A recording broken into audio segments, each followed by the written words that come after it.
TJ Dillashaw had his dislocated shoulder popped back in between rounds at UFC 280, and then he carried on fighting.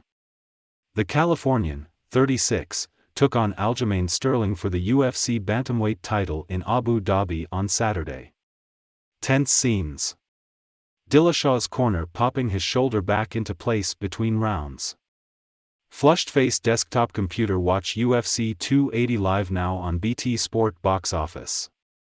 pic.twitter.com/IYY3NXCFE. But, during the first round of the bout, he suffered a horrific problem as his left shoulder came out of its socket. Instead of throwing in the towel at the end of the round, Dillashaw soldiered on. Coach Dwayne Ludwig frantically massaged the shoulder and got it back into place, as confirmed by a doctor inside the octagon, only for it to pop back out again in round 2.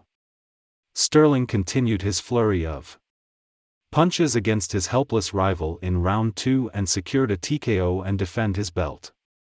Dillashaw, who previously had a brutal eye injury and then needed a knee surgery last year, admitted afterwards he had come into the fight with an ongoing shoulder problem.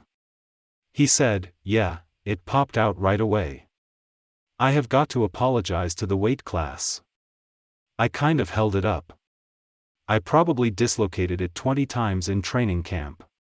Join Sun Vegas, get a free £10 bonus with 100s of games. TO play in NO deposit required, TSCS apply. UFC fans watching on were shocked by the graphic incident, with some lauding his bravery but others questioning how he managed to pass through the pre-fight medical checks. One said, "Say what you want about TJ Dillashaw, but you can't ever take away his heart and soul. Nasty shoulder injury but kept going." Another wrote, "TJ Dillashaw is a tough dude. I have tried to wrestle with a dislocated shoulder. It's basically impossible. He survived a whole round with a killer while his shoulder was out."